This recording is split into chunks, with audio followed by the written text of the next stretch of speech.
After the media spend 4 years warning of incipient dictatorship, President Biden decides to govern by executive fiat. Confusion still reigns on Biden's COVID policy, and 45 Senate Republicans vote essentially to dismiss impeachment. I'm Ben Shapiro. This is The Ben Shapiro Show.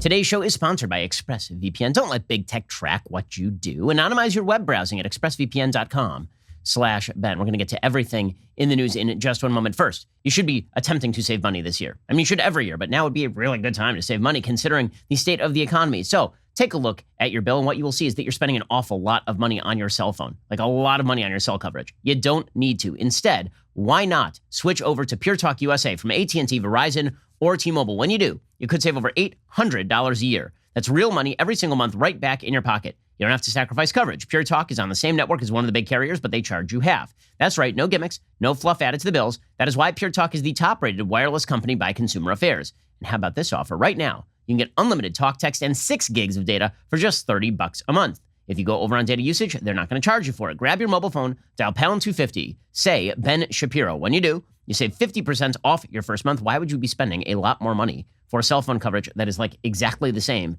as the cell phone coverage you could get from Pure Talk USA for maybe half the cost? Dial pound 250, say keyword Ben Shapiro, Pure Talk USA, simply smarter wireless. Again, dial pound 250, say Ben Shapiro. When you do, you save 50% off your first month and then hundreds down the road. Alrighty, so Joe Biden, he is supposed to be moderate, right? I mean, this is what we've been told. He is a moderate. He is normal and moderate and normal. And here's the thing about Joe Biden. He constantly says things about the Constitution that are kind of true, and then he just proceeds to ignore them. So I want to flash you back to the middle of the campaign, and Joe Biden is being interviewed by George Stephanopoulos, Democratic operative and ABC News anchor. And George Stephanopoulos is asking him why exactly he can't just do things. Why don't you just do things? You know, if you become president, why don't you just do things? And Joe Biden says, you know, you're going to have to use the legislature because there's this thing called the legislature. It's in the Constitution. And the president cannot just govern by executive fiat. If he does, this makes him a dictator. Okay, now this is not me saying this. It happens to be true. It's not me saying this. It is Joe Biden saying this. Here's Joe Biden, circa just a couple of months ago, talking about how presidents are not supposed to govern by executive fiat. The one thing that I have this strange notion, we are a democracy. Some of my Republican friends and some of my Democratic friends even occasionally say, well, if you can't get the votes by executive order, you're going to do something.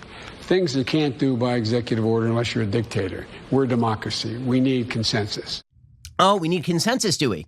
And also you can't just do things by executive order. Is it? Also, that'd be a dictatorship if there was just one guy who could, you know, just use executive orders and put his whims into law that way. Wouldn't that be kind of dictatorial, it seems? Okay, now, flashback to the present. Joe Biden is now the president of the United States. According to Hank Berry at Daily Wire, through Monday, January 25th, the 6th day of his tenure in office, Joe Biden had issued 28 executive orders, dwarfing the initial number of executive orders issued by former presidents in the initial days of their tenure. Former President Trump signed 4 executive orders in the first week of his tenure, with a total of 220 executive orders signed in his total time as president. Former President Barack Obama signed 5 in the first week, 276 overall. Former President George W. Bush signed 0 in his first week. Former President Bill Clinton signed 1 in his first week. President Joe Biden has signed 28 in the first 6 days. Apparently, he signed a few more yesterday. That means he is up to 33. He is up to 33 executive orders. And these executive orders are policy-making instruments. Right? These actually have a real impact on policy. Now, what were executive orders originally meant to do? Not this. Generally, an executive order, and I've been very much anti-executive orders since as long as I can remember, because this is not how the Constitution was supposed to operate. In fact, if you look in the Constitution, you'll notice there is no verbiage with regard to executive orders. There is no phrase, executive orders. In fact, there's no phrase presidential proclamations. Hey, a lot of the stuff that presidents use these days is not actually in the Constitution. So what exactly are executive orders? Well, they've been used since the beginning of the Republic essentially to allow the executive branch to effectuate the will of the legislature. The idea was the legislature tells the executive branch to do something, and now the executive branch has to do it. But the legislature has not been specific enough in how they want the executive branch to do it, and so now the executive branch has to effectuate that, right? It's as though my wife tells me that she wants me to clean the dishes. I'm going to fill in all the blanks. Okay, I need to use a sponge. I need to use the soap, right? That would be the executive order. My wife's mandate to clean the dishes is the legislature, and I am the executive who is now in charge of cleaning the dishes. There are a bunch of things I have to do in order to make that happen. Okay, that is how the delegation is supposed to work. The legislature delegates power to the executive, and the executive uses the power that has been delegated. Unfortunately, that is not what has happened. And it's not rare for presidents to overrun their executive authority. The difference is that now nobody seems to care. It really is quite incredible. Essentially, what we have in this country is a Congress that sometimes passes giant omnibus packages that spend a lot of money and delegates tremendous authority to the executive branch, which is staffed by 2 million people, hundreds of thousands under the auspices of various regulatory agencies. They churn out tens of thousands of pages of regulations that are highly specific and govern your everyday life. More of what happens in your everyday life is governed by the workings of the regulatory agencies inside the executive branch than is governed by Congress itself. Right? Congress is just there to pass defense bills and sometimes cut your taxes or raise your taxes or to pass these omnibus spending packages. That's pretty much it. That's all they do. Okay, they are a vestigial organ of government. They exist almost the way that the parliament used to exist in Great Britain with regard to the king, that they were just there to basically fund whatever the king wanted to do. Right? The king would go to parliament, and if he didn't get what he wanted from parliament, then he would dissolve parliament, then he'd call a new parliament, and then parliament would give him the money that he wanted. That's essentially what we do now. The only difference is that we elect our dictator every 4 years. Every 4 years, we get to decide who is going to issue the executive orders. And limitations on executive orders have been really falling apart for 100 years, essentially. FDR issued tons and tons of executive orders that really outstrip the power of the office.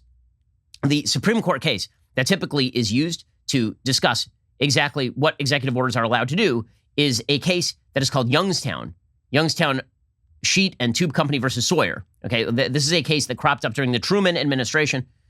Basically, we're in the middle of the Korean War, and there was a labor union at a steel mill, and the labor union decided to strike at the steel mill.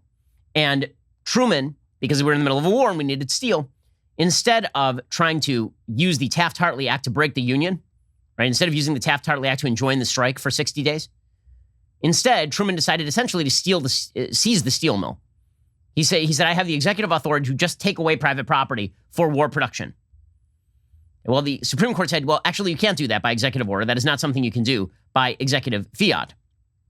There's a justice named Robert Jackson, and Justice Jackson then proceeded to write a concurrence, and he spelled out exactly what executive orders are for. And here's what he said. He said, presidential powers are not fixed, but fluctuate depending upon their disjunction or conjunction with those of Congress.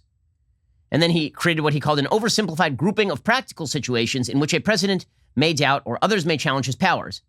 So 1, when the president acts pursuant to an express or implied authorization of Congress, his authority is at its maximum, for it includes all that he possesses in his own right plus all that Congress can delegate. Right? That is what I'm talking about as sort of the original origin of an executive order. Congress says, I want you to do X. The president then has to do a bunch of things in order to effectuate X, right? That's a normal executive order. Then there's category 2. And here is where presidents have begun to expand their power, and they've never stopped expanding their power.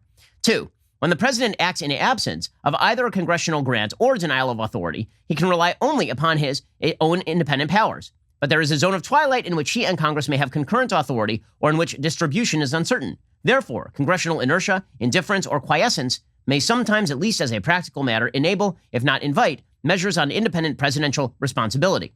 In this area, any actual test of power is likely to depend on the imperatives of events. So basically what you have seen is president after president declare that Congress has not acted in this area, nor will they act. We have gridlock. Therefore, I'm going to act in the absence of Congress. And that is what you have seen from Joe Biden. Now, the part of that's hilarious is that Joe Biden currently controls Congress. The Democrats control Congress. Democrats control the Senate. So he doesn't need to do that. It's just he doesn't like the fact that there is a check and balance in Congress. He doesn't like the fact that the Senate is not controlled by 60 Democratic senators or 55 Democratic senators. It is controlled instead by 50 Democratic senators with Kamala Harris as the tiebreaker from the vice presidential seat. And he's got at least 2 Democrats who are not willing to break the filibuster. So instead, he's just going to do things. And the things that he is going to do are quite dictatorial in nature. They are far-reaching. They have significant impact. So, for example, Joe Biden announced yesterday he is going to be imposing government diversity and sensitivity training. This sounds like something that is not a big deal, right? Because you say to yourself, okay, well, people should be more sensitive. What's the problem with sensitivity training and diversity? Like, we like diversity. Diversity is good. What's the problem with diversity? Okay, what diversity and sensitivity training generally mean in the context of corporate and federal oversight and training, Generally, what those mean are these pathetic struggle sessions in which you are called before some sort of human resources, quote unquote, expert, and you are explained how if you say something completely inoffensive, it is actually racist. You are told that white supremacy dictates the way that all of America's institutions work, and if you don't acknowledge your own white supremacy, then this is just because you are, in fact, a white supremacist. And this is how a lot of these diversity training regimens work. Now, Trump banned this in the last months of his administration. He wrote an executive order, and this governs inside the federal branch, right? This is inside the executive branch. So the president actually does have some power here because he gets to make the rules for the people who work for him. And Trump said, I'm not going to have federal employees taught a bunch of claptrap about how America's institutions are inherently white supremacist and how if you believe in a colorblind meritocracy, this means you're a racist. Well, Joe Biden comes in, and the first thing he does is he says, you know what? We're going to go back to training people that America is inherently unfair and cruel, and the only way to fix America is radical change to its institutions. Here is Joe Biden saying this yesterday.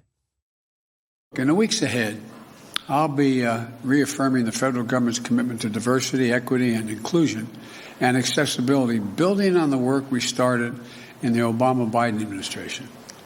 That's why I'm rescinding the previous administration's harmful ban on diversity and sensitivity training and abolish the offensive counterfactual 1776 Commission. Unity and healing must begin with understanding and truth, not ignorance and lies. Okay, so him, first of all, calling the 1776 Commission ignorance and lies is insane. The 1776 Commission just teaches a traditional version of American history where America is generally the good guy. It does not whitewash America's history of racial discrimination. It does not whitewash the history of American slavery. It does not whitewash America's history of the treatment of Native Americans. Okay, that is not what it is designed to do. The basic notion here that Joe Biden is pushing is that we have to inculcate throughout our federal workforce and presumably throughout our educational system the idea that America is inherently bad and requires systematic and fundamental change on every single level. That's a pretty big statement. Does that sound moderate to you? Or does that sound rather radical to you? And does it sound, and he says he is going to use every area of the federal government to cram this down? Every area of the federal government is going to inculcate these values? I mean, that sounds a lot like using executive fiat in order to radically change the nature of the country. Okay, Biden went on along these lines. He said George Floyd's death was a knee on the neck of justice. Now, the specifics of the George Floyd case are still in dispute. There is an ongoing judicial case about this. There is no evidence that has been presented thus far suggesting that it was a racialized killing. Okay, really, I know that this has become the meme of the day, but the reality is no evidence has been presented that the killing of George Floyd was racially based. I mean, like not any. Okay, the best that you can say about the case is that it was an act of police brutality. Okay, there is no evidence that Derek Chauvin, who's the officer in that case, murdered George Floyd because George Floyd was a black man. In fact, there's pretty good evidence to suggest that Derek Chauvin is going to have a fairly solid defense case. George Floyd was high as a kite on fentanyl. His autopsy showed that he had enough fentanyl in him to kill a horse. He was probably suffering from excited delirium. The full tape of the situation shows that George Floyd, again, the police were called by a shop owner to the situation because George Floyd had just passed a counterfeit bill. They show up. George Floyd resists arrest for a long time. He begs them not to put him in the car. They treat him actually pretty well. They say they're going to roll down the window for him. He then attempts to climb out of the car. He begs to be put on the ground. He is put on the ground, and there he suffers a heart attack. It's pretty clear, and ends up dying later. That is excited delirium. Okay, and the Minneapolis Police Department use of force actually allows the kind of restraint that Derek Chauvin was using. So Chauvin is actually going to have a fairly solid defense case, even though the tape is extremely ugly. And even if you believe that the system has to be changed in sort of the way that force is used. Okay, but the point that Biden is making is far broader than that. He's not just arguing that this was an act of police brutality, which is possible and arguable. He's arguing not only that it is an act of racism, which again, no evidence has been provided to suggest that. He is arguing that it is indicative of all of American law enforcement, that all of American society rose up because of the George Floyd case, because it was indicative of how black Americans are treated in this country. That's crazy. It is evidence-free, and it is being crammed down from the top of the American government. If Joe Biden had campaigned on the notion that he was going to completely remake American government on the basis of critical race theory equity garbage, he would have had a harder time in that election cycle. He was considered the moderate on a lot of this stuff inside the Democratic Party. Okay, he is not moderate. There's nothing about him that is moderate on these particular issues. And as we will see, this is going to have some very, very real ramifications. You know, the basic idea that all of America's institutions are rife with racism because George Floyd died while under the knee of Derek Chauvin is not just a stretch. It is a stretch based on a stretch. Okay, but again, the goal here is more than anything transformational change. And whatever tool is available to leverage transformational change inside the American government, that is what Democrats and Joe Biden are about to use. And they're about to use all executive power in order to accomplish that. Okay, so here is Joe Biden talking about George Floyd. What many Americans didn't see or had simply refused to see couldn't be ignored any longer. Those 8 minutes and 46 seconds that took George Floyd's life opened the eyes of millions of Americans and millions of people around all over the world. It was the knee on the neck of justice, and it wouldn't be forgotten. It stirred the conscience and of tens of millions of Americans. And in my view, it marked a turning point in this country's attitude toward racial justice. Okay, just a quick note. There are 37 million Black Americans living in the United States. As of 2020, this is according to the Washington Post database, they've calculated a grand total. They've documented a grand total of 15 Black men shot in America by the police who are unarmed. That is a grand total in 2020. Okay, the year before, it was 14. Okay, so this idea that Black people are being hunted down willy-nilly by the cops and that American society is viciously racist despite the fact that it is literally illegal to discriminate in both private and public industries, it's a pretty amazing claim. And yet that is going to be the basis for an enormous amount of executive policy, because that's how policy gets done these days, from the top, without legislative approval or legislative input. We're going to get to more of this in just 1 second. First, let us talk about an institution that has too much power over your life these days. That would be big tech. Big tech companies. They have a ton of power in our country today.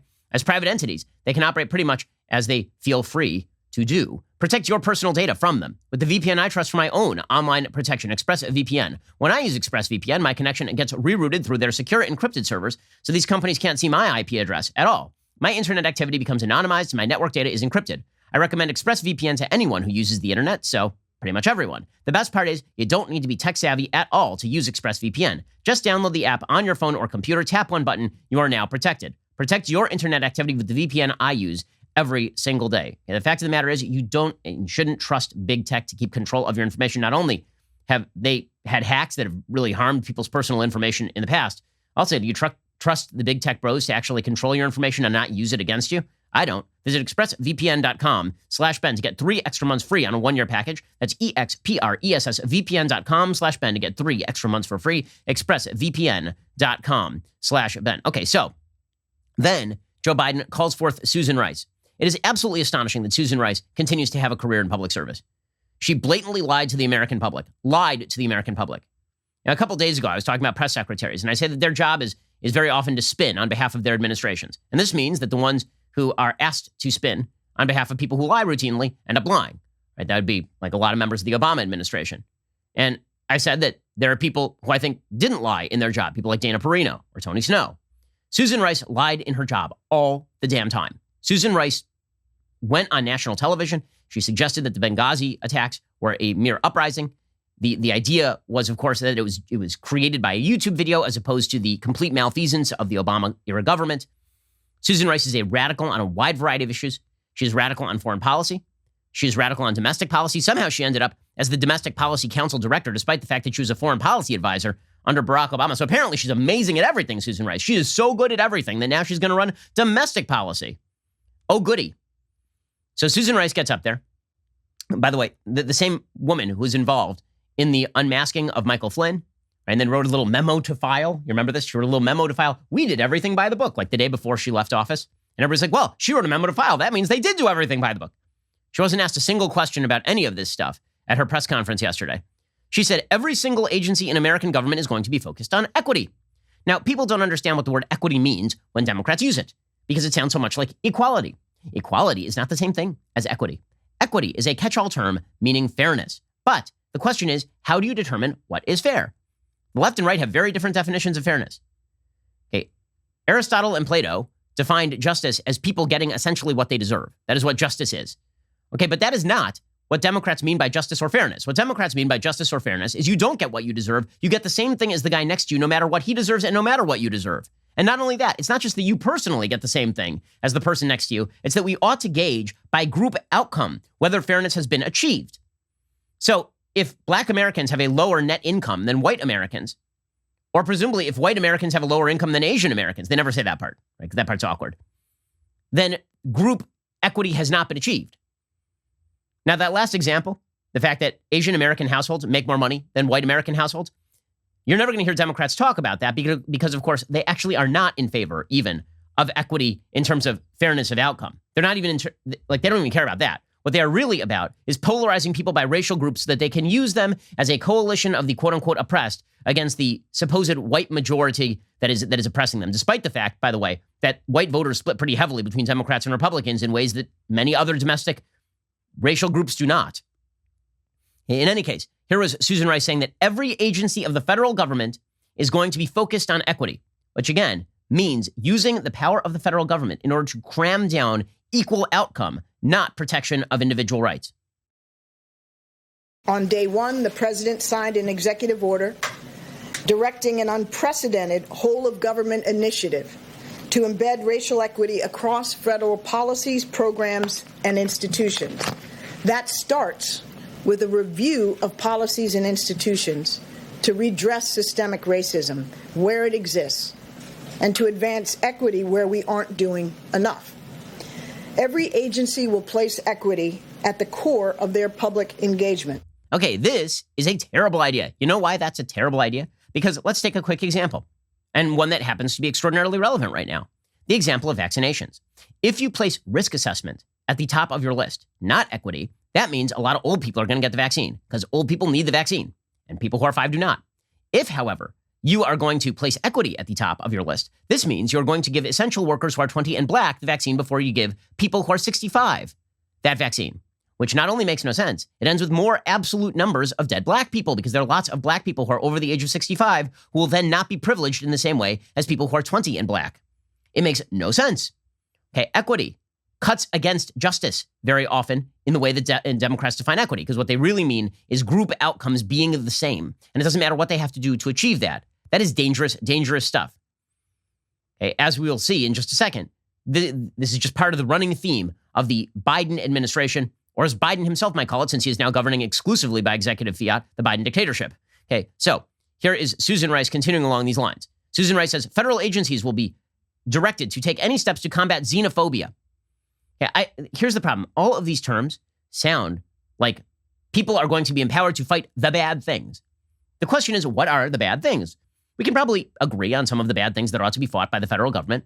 And then there are some things that we probably cannot agree on. So here is Susan Rice using giant catch-all semantically overloaded terms to explain what the federal government is going to do under her auspices. The president will sign a memorandum directing all federal agencies to take steps to combat xenophobia and acts of violence against Asian Americans and Pacific Islanders who have been targeted by political leaders in our nation's response to COVID-19. Again, these are continuation of our initial steps to advance racial justice and equity through early executive action.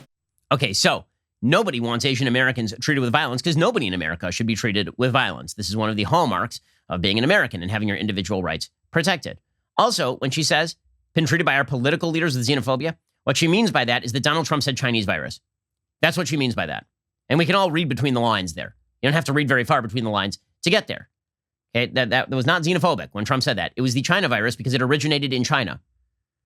Okay, the basic terminology of place from which it originated is not in fact xenophobia. But again, the goal here for the Biden administration is not going to be anything approaching the protection of individual rights. It is going to be, in many cases, precisely the opposite. But that is not where the executive power is going to stop. Are you excited? So Chuck Schumer, it's amazing. So the founders truly believed that legislatures were going to protect their own prerogatives. Right? The legislatures were not going to allow the executive branch to infringe on what the legislative branch does. The people would be zealous of their own powers.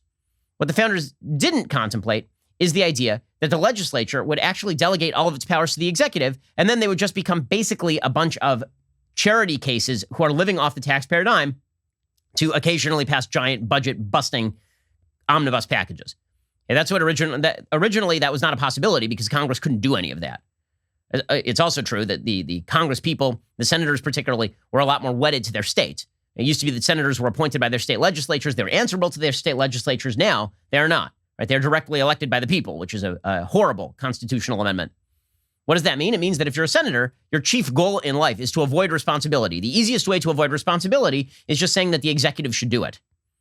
So here is Chuck Schumer, the Senate Majority Leader, saying that Joe Biden should just use executive powers to do whatever he wants. In fact, he should use executive power to declare climate change an emergency.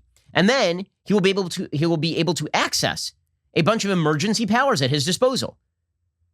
And now, you'll recall that some of us warned about this when President Trump declared the situation on our national border an emergency, a national emergency, and started using executive power in order to do things about it. Some of us warned, you might want to go to the legislature for that. Because once you start declaring things national emergencies, you have now opened the door to Democrats doing exactly this. Because once you say that it's a national emergency, then presumably the executive, the president of the United States can now declare that he wants cap and trade, or that he wants to shut down fracking, or that he wants to do a bunch of things that he actually doesn't have the power to do because now it's a national emergency. Here is the Senate Majority Leader, again, the leader of the majority in the Senate, saying the legislature should be completely left behind. Biden should just go ahead and do what he wants and declare climate change a national emergency. By the way, climate change is not a national emergency. It is not close to a national emergency. Climate change is not even a global emergency. Climate change is a thing that is happening. It is going to have some deleterious effects over the course of the next century. And people are going to adapt, as they always have throughout human history, to a changing climate over time. The notion that if we do nothing right now, that tomorrow tsunamis are going to wipe out half of America, that is not what an emergency means. The eventuality of bad things happen. I'll give you an example.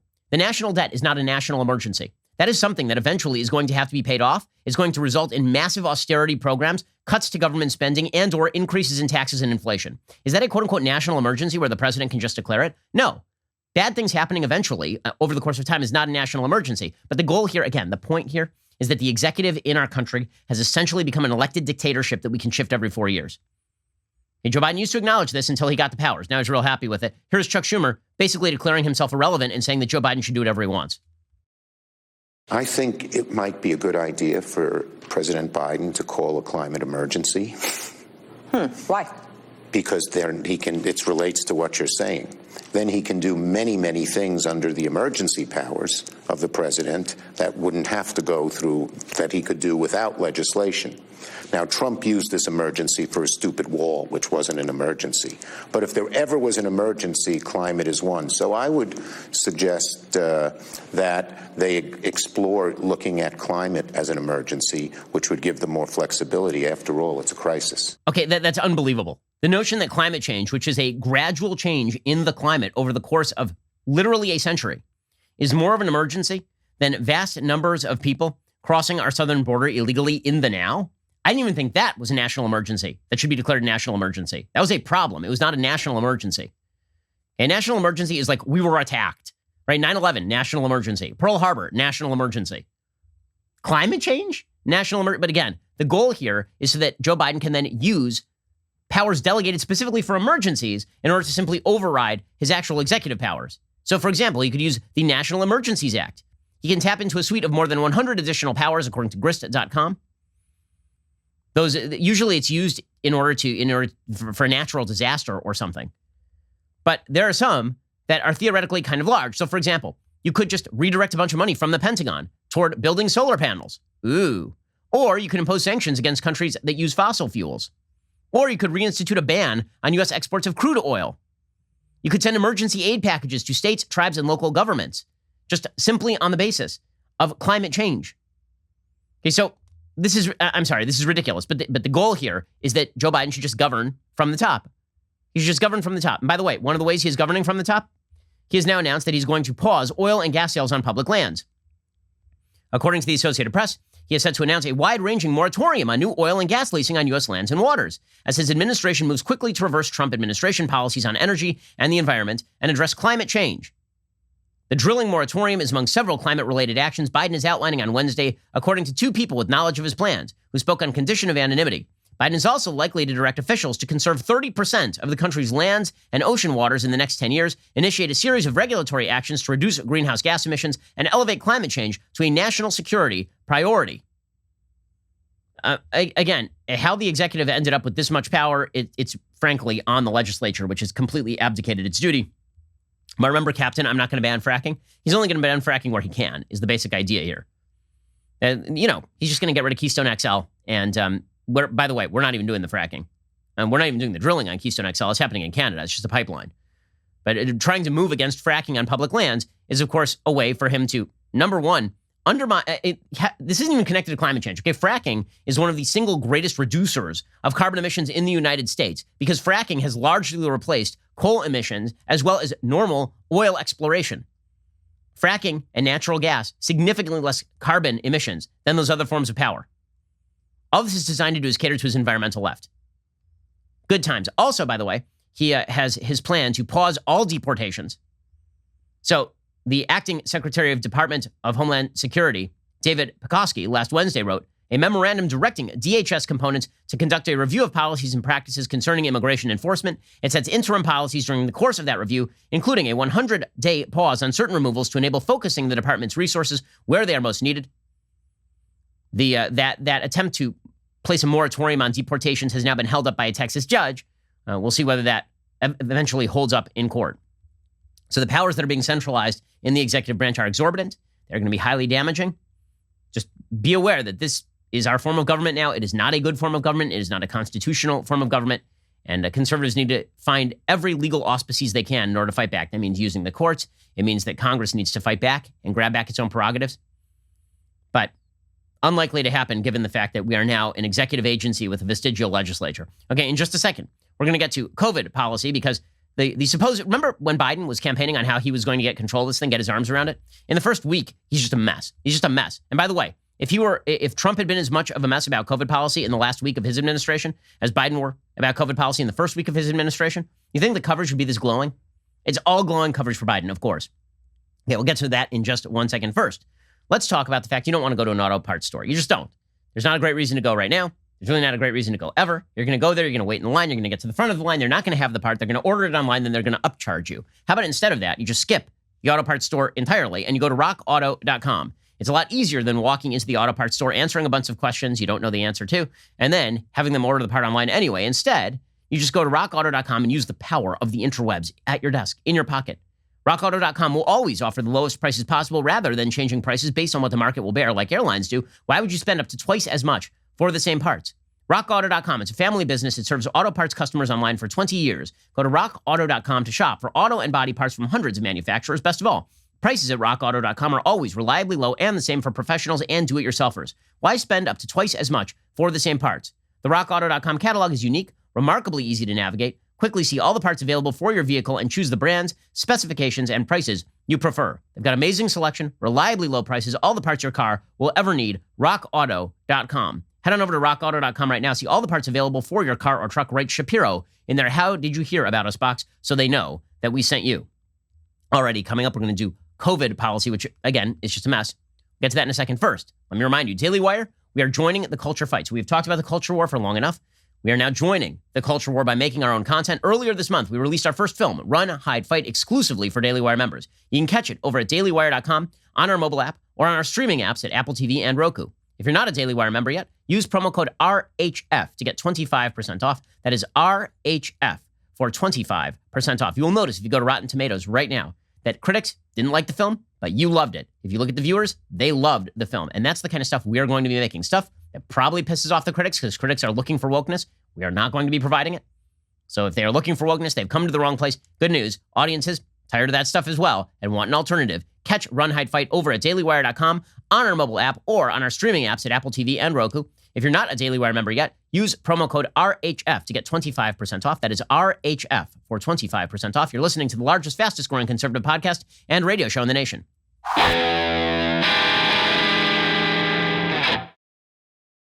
Now, the wonderful thing about executive-run government is that our executives are great at everything.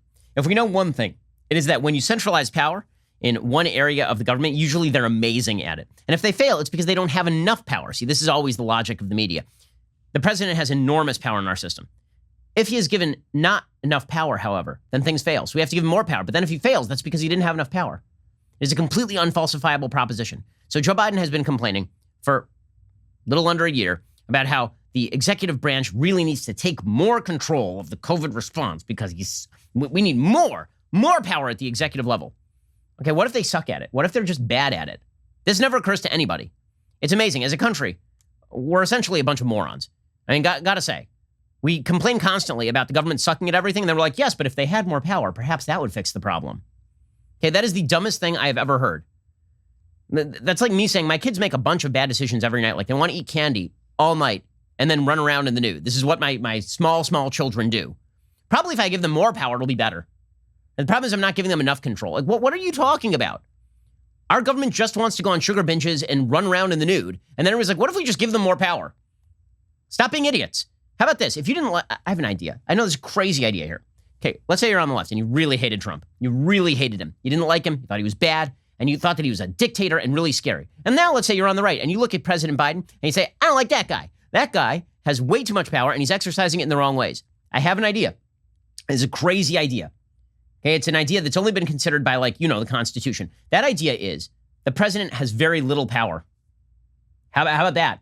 Like, we go back to a system where elected representatives who are elected more than once every 4 years, and there's a pretty high level of churn, and they're checked and balanced by other forms of government.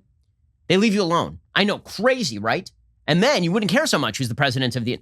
we're not going to do... Okay, fine. So we're not going to do that. Fine. All right. So here is how COVID policy looks when it is centralized. So within the last week, Joe Biden has now reversed himself 1,273 times.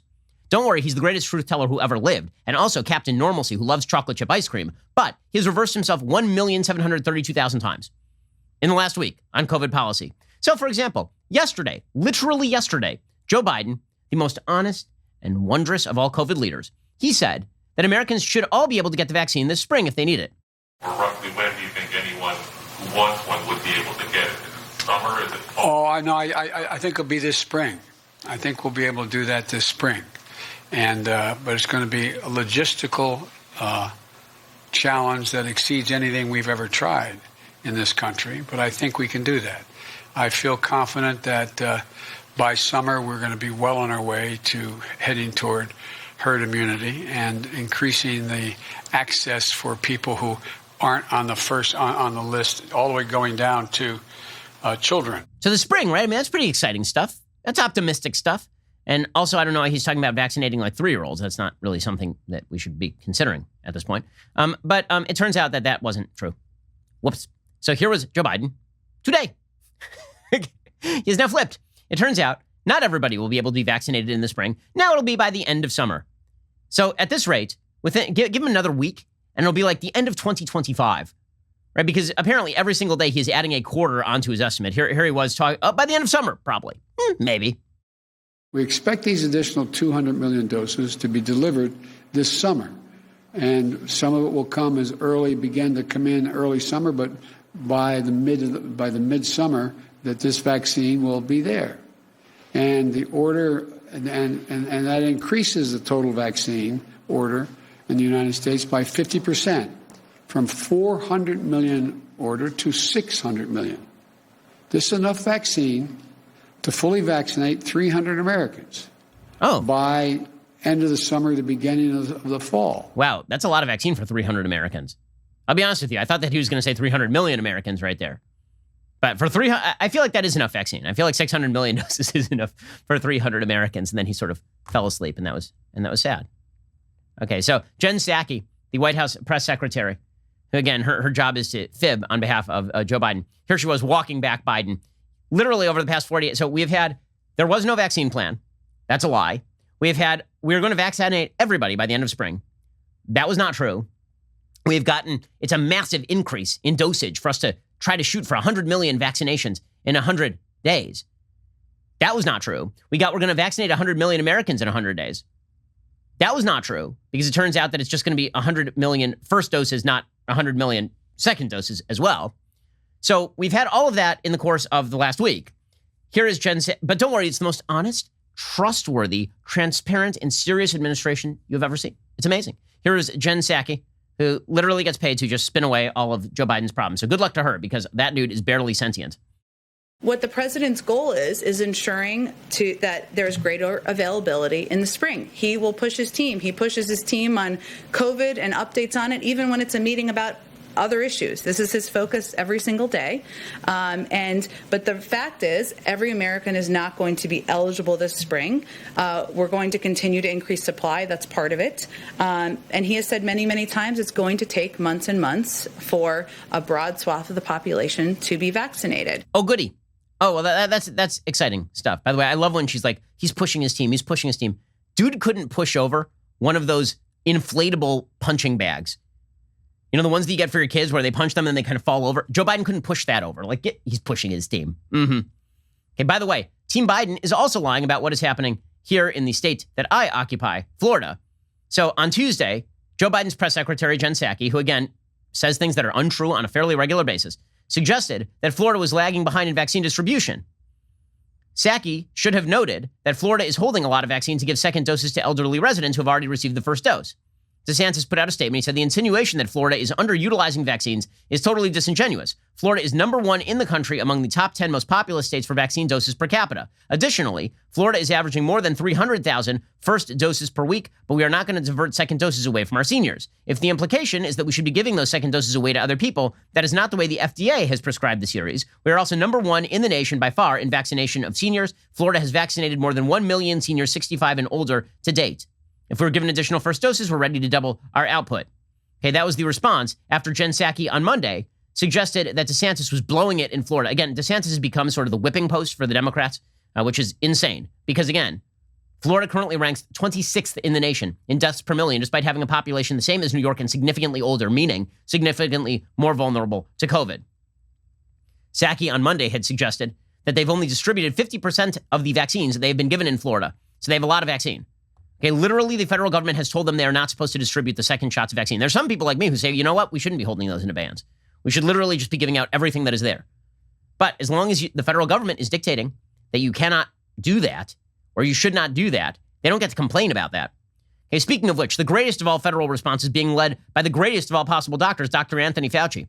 Now, again, I will note once more, I have not been anti-Fauci this whole time. Now I just find the guy to be unbelievably annoying and self-serving. I think that he has puffed himself up beyond all accomplishment during this pandemic. I think he has accomplished very little during this pandemic. I think many of the things that he has stated along the way are untrue. I think he has taken every possible position that it is possible to take. He has been both pro-masking and anti-masking. He has been both pro-herd immunity and anti-herd immunity. He has been both pro-opening the schools and pro-closing the schools. Okay, so here was Anthony Fauci saying we need to rejoin the World Health Organization because the pandemic came from China, which makes no sense. Literally, the World Health Organization acted as a PR agency for the Chinese while they lied to the rest of the planet. Here's Fauci saying we should rejoin them anyway. Certainly, the WHO needs to have some reforms. There's no doubt about that. But when you're dealing with a global pandemic, you need a global organization to coordinate. That means then that the door is open that this could have come from a market in Wuhan. Am I right about that? Oh, absolutely. I mean, that was one of the things that I've been talking and my colleagues have been talking about for some time. Oh, well, then. Whoops. Also, Anthony Fauci, remember that time that he said you shouldn't wear a mask because he was lying? And then he said you should definitely wear a mask because masks are super important. Now, he's literally doubling down. We should wear 2 masks, according to Anthony Fauci. It's amazing. 2 masks will do it, guys. Here's Anthony Fauci explaining 2 masks will be great. This is a physical covering to prevent droplets and virus to get in. So if you have a physical covering with one layer, you put another layer on, it just makes common sense that it likely would be more effective. And that's the reason why you see people either double masking or doing a version of an N95. Okay, how about like 3 masks? There are some people who are recommending that. In fact, today Matt Walsh is going to be talking about all that. You can check out Matt Walsh's show at 1:30 p.m. Eastern over at dailywire.com. So there was a graphic that MSNBC put up about this, right? And the graphic showed the efficacy rate for 2 masks, and it was 75%. And then the efficacy rate for 3 masks, which was 90%.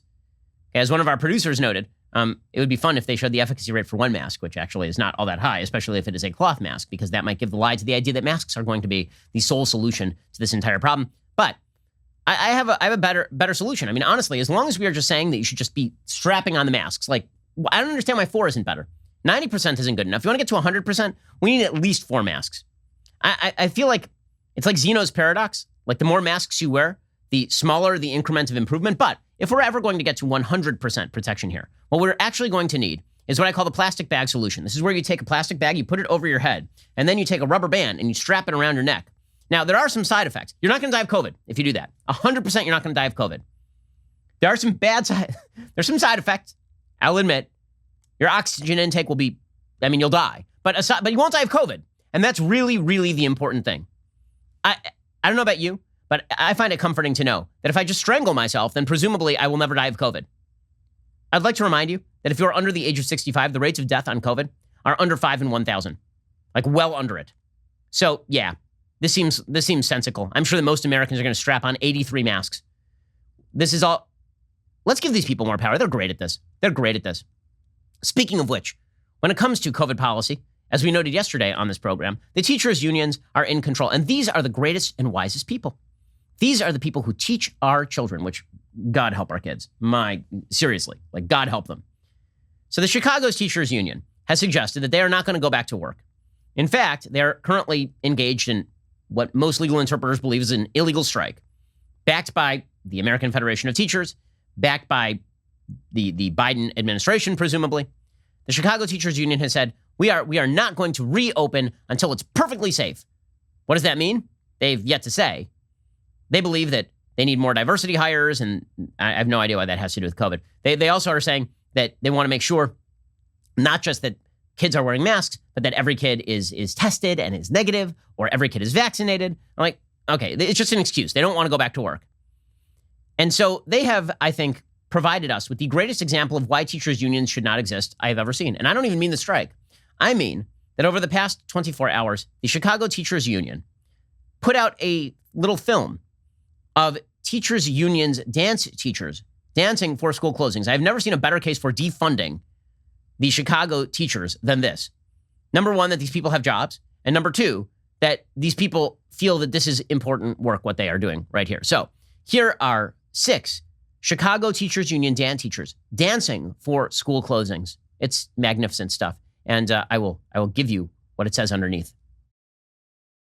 Safety is essential. Keep our students and our teachers safe. Safe.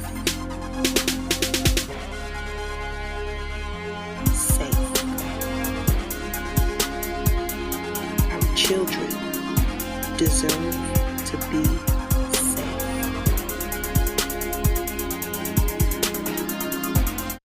I don't think any of those people should ever work again. I'm not a member of the cancel culture, but if I were, everyone in this video should be canceled. Yes, you clearly are leading a very difficult life, being paid to do nothing while dancing on a bridge alone. Good stuff.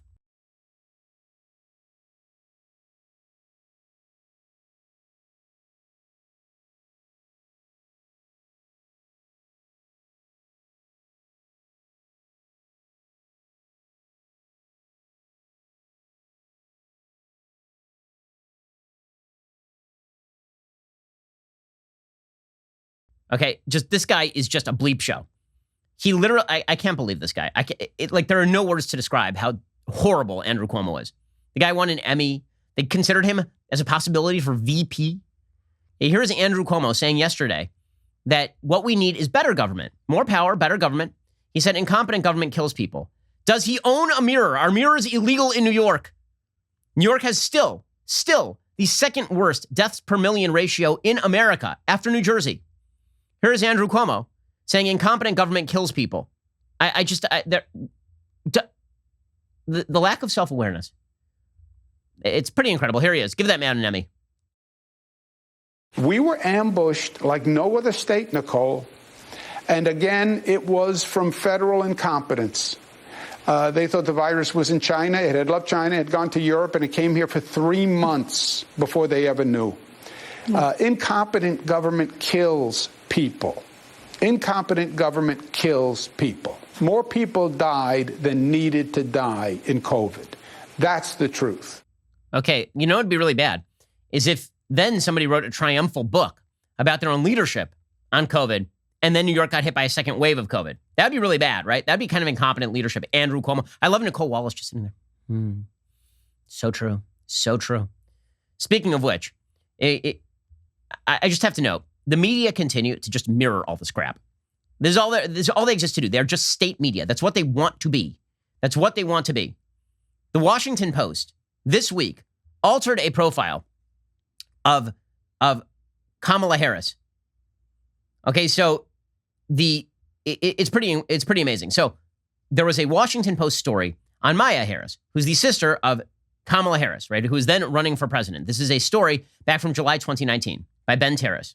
Okay, the lead of the story was this incredibly awkward and weird story in which Kamala Harris was talking about how campaign was like a prisoner. A campaign made her feel like a prisoner. Kamala Harris described to her sister in this story how preparations for a Democratic primary debate in Miami had allowed her to break from the grueling primary campaign schedule. Quote, "It's a treat that a prisoner gets when they ask for a morsel of food, please," Kamala said, shoving her hands forward as if clutching a metal plate, her voice now trembling like an old British man locked in a Dickensian jail cell. "And water. I just want water." Your standards really go out the effing window. Okay, so that was in the original profile of Kamala Harris back in July 2019. Kind of a telling thing, right? That she is treating herself as a victim as though she's living in a prison, right? Now, what did the Washington Post do? Well, they were putting together a compendium of pieces on Kamala Harris because she's the new vice president. They cut it. They just disappeared it. Eric Boehm of Reason Magazine pointed out that the Post deleted that passage from the Maya Harris profile. Instead, they replaced it with a more conventional introduction in a new version published this month. Finding people to trust in politics, a field full of mercenaries with their own interests at heart, can be a tough thing to do. Isn't that nice? So why exactly would they just get rid of that paragraph? The Post says it repurposed and updated stories about Harris and Biden for its inaugural coverage. Oh, is that what they did? So you wouldn't want people to have that awkward feeling of recognizing that Kamala Harris was a terrible candidate and is, in fact, not a wonderful human being. Instead, they just cut it. They just cut it.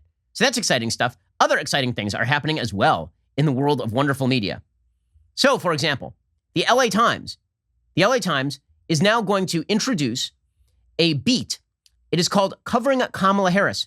Here's how they described it in a tweet. Quote, "Kamala Harris is the first vice president who is Black, South Asian, female, and the direct descendants of immigrants."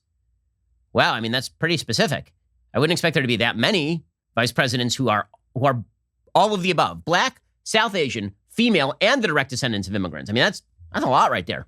Well done. Introducing Covering Kamala Harris, a beat dedicated to her historic rise to the White House. Follow us on Instagram. And then there's a picture of Kamala Harris looking out at the camera wistfully. It's kind of an animation. It's like this actually weird, kind of creepy animation. And then the background is this rainbow of color. Wow, the LA Times. Honestly, why bother having an office of press relations when you just have the LA Times for you? Meanwhile, Daniel Dale, Captain Fact Check over there. So he wrote a piece yesterday called "Fact Checking 7 Statistical Claims from Biden's Quite Factual Economic Speech." Oh, you mean the fact checkers are just going to go right to sleep over at CNN? That's exciting stuff. They're only going to fact check the stuff that's accurate. They're just going to skip the part that's inaccurate. So we're probably not going to do tons of fact checking on all of his vaccine failures thus far, like all of his untruths thus far. We're not going to fact check that sort of stuff, are we? Meanwhile, over at Newsweek, so Tom Cotton, there's a piece at Newsweek claiming that Tom Cotton had engaged in stolen valor because he served in the 101st Airborne. So, I mean, that's a thing. He also graduated from Army Ranger School. He called himself an Army Ranger. Okay, well, they say you're not allowed to call yourself an Army Ranger unless you actually serve with the Rangers, right? Because he didn't. He served in the 101st Battalion, which is bad. He's not. Now it's stolen valor. Okay, so there's only one problem. Newsweek wrote a piece in 2015 in which they talked about 2 women becoming Rangers after graduating from the Army Ranger School. Okay, so what did Newsweek do? They had this conflict, right? Because they had one piece saying that Tom Cotton had stolen valor by calling himself an Army Ranger after graduating from Ranger School. Then they had another piece from 2015 where they themselves acknowledged that people who graduated from Ranger School were in fact known as Rangers. So what did they do? According to National Review, Cotton's office contacted Newsweek this weekend to point out that Newsweek had identified female Ranger School graduates as Army Rangers in 2015. Newsweek responded by editing its 2015 story to conform to Salon's new smear of cotton. The 2015 Newsweek story no longer says the 2 women will, quote, become Rangers. The edited version says they will, quote, be allowed to wear the coveted Ranger tab on their uniforms. So they're going back in now and re-editing old stories, not just the Washington Post, Newsweek too. They're re-editing old stories and they are just rewriting history. I mean, this is like, when people say Orwellian, this is actually like straight from Orwell, where the guy who's the main character in 1984 literally sits there and rewrites historical stories to conform to modern day ideas. So they are now going and rewriting old stories to conform to the narrative that Tom Cotton has engaged in stolen valor and the narrative that Kamala Harris is a wonderful person who never says awkward things. They're just doing this in real time. That shouldn't really be a shock. I mean, the dictionary did this with the term preference after Mazie Hirono, idiot senator, decided that it was a wonderful, wonderful idea to suggest that Amy Coney Barrett was somehow a homophobe for using the term sexual preference.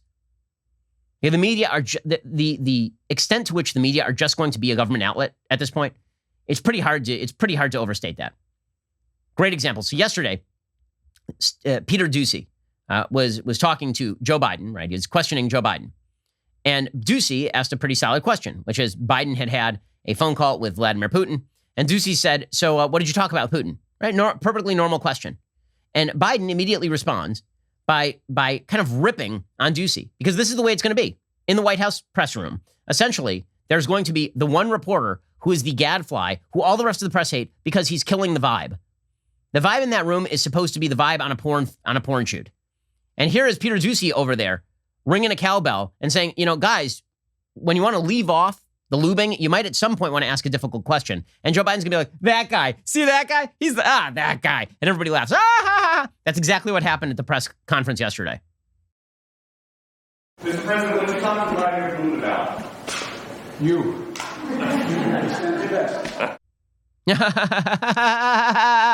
You. So if you can't hear it, Peter Doocy says, so what did you talk to Putin about?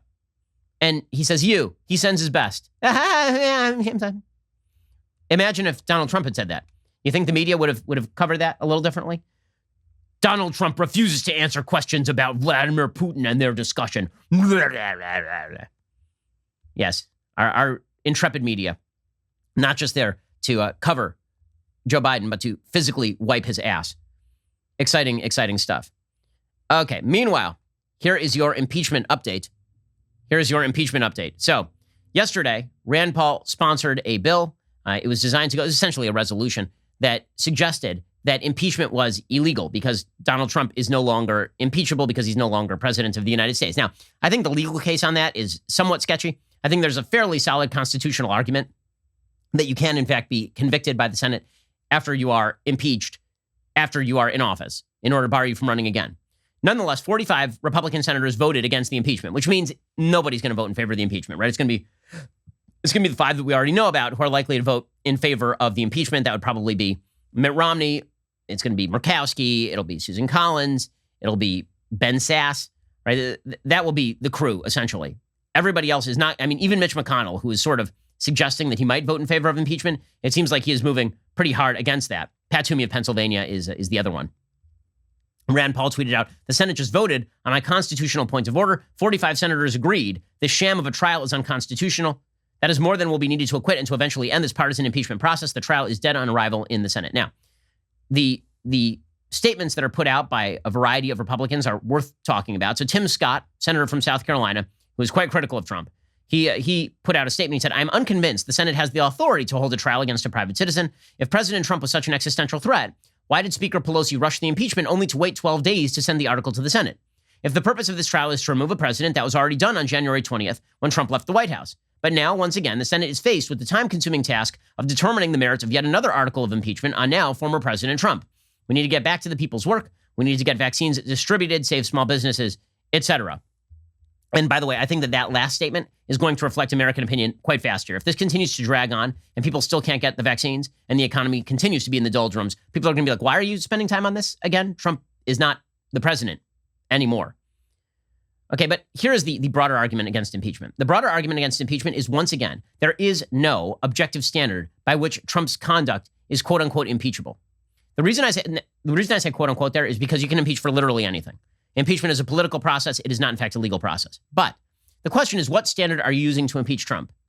If the standard being used to impeach Trump is that Trump engaged in prevarication about the outcome of an election, It'd be real hard to do that and set a neutral standard, given the fact that for 4 years, Democrats kept claiming over and over and over that Donald Trump was not, in fact, the rightful president of the United States and that he had worked with the Russians in order to game the system. If the standard is that Donald Trump used inflammatory language in order to incite violence, then you run into another problem, which is you're either going to have to impeach pretty much everybody who engaged in inflammatory language, or you don't have a neutral standard. If the standard is that Donald Trump challenged an election that was legally held and legally certified, and that anybody who challenges an election that is legally held and legally certified needs to be thrown out of Congress, well, then you end up at the Mazie Hirono position, the dumbest person in the United States Senate. Here's the senator from Hawaii saying that it's not just that Trump should be impeached, it's that Ted Cruz and Josh Hawley should be thrown out of the Senate.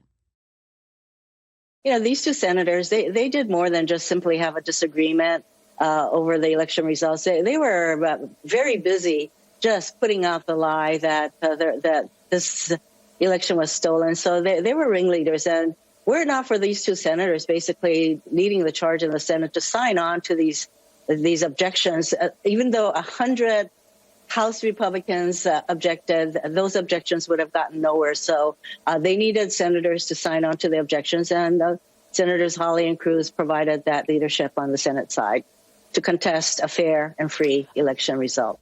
Okay, so the goal for a lot of Democrats, again, is not just to lump in Trump with the rioters, but also to lump in Cruz and Hawley with the rioters, and then to lump in presumably everybody who wanted to challenge election results, even though I think that is wrong. They want to lump them in with the actual people who did physical violence. And then they want to lump in every conservative with those people, right? That is the eventual goal here. And they're being fairly clear about this. And again, there is no actual hard standard by which this constituted legal incitement.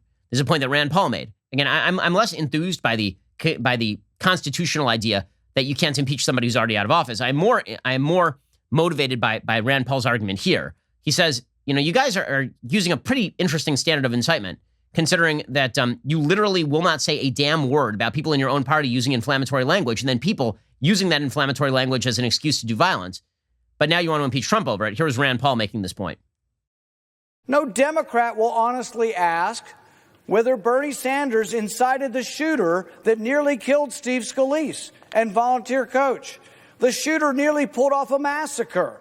I was there because he fervently believed the false and inflammatory rhetoric spewed by Bernie and other Democrats, such as the Republican health care plan for the uninsured is that you die. As this avowed Bernie supporter shot Steve Scalise, nearly killing him, and shot one of our coaches and 2 or 3 of our staff, he screamed, "This is for health care. Ask me or anyone if that's incitement." Okay, Rand Paul happens to be correct about this, and people who are vague in their standards should not be surprised when those standards come around to bite them directly on the tuchus. Okay, if your standard for incitement is use inflammatory language in politics, pretty much everybody is toast. Pretty much, but again, the goal here for Democrats is really threefold. One is the moral castigation of every single Republican, right? The only Republicans who are good Republicans are the ones who do our work in this moment, according to the left. Right? Mitt Romney is their friend right now. Wait until Mitt Romney does something they don't like. He'll become an enemy again very, very quickly. Okay, so goal number one, all Republicans are bad, regardless of what you think about the election, and no matter whether you condemn the Capitol riots, you are bad, right? Not just that. Also, this creates a political conundrum for Republicans. If Republicans vote against the impeachment, then the idea is that the Republican Party has backed Trump and Trump will be the guy going forward. And if the Republican Party does back impeachment and gets rid of Trump, then Trump is motivated to run revenge campaigns against Republicans. So that is what Democrats are setting up right here. And when they're on their moral high horse about it, like, I'm not going to listen to Joy Behar and her moral high horse here. I'm sorry, she has no leg to stand on. She's like, well, anybody who voted not to convict, they have blood on their hands? Truly, Joy Behar? Just going to point out, I know that we're not supposed to make this comparison because it happens to be a perfectly apples-to-apples comparison, but the entire Democratic Party infrastructure essentially backed the case behind Black Lives Matter, said that it was wonderful, worth pursuing. Black Lives Matter ended with $2 billion in damages across the United States and at least a dozen deaths on its hands. I don't hear any of these people who are using extraordinarily inflammatory language talking about the blood on their own hands, of course. They're never going to talk about that because, frankly, you only have blood on your hands if you direct people to do violence. Nonetheless, this is the talking point for Democrats, and Joy Behar, being the it of the Democratic Party, just spills it right out.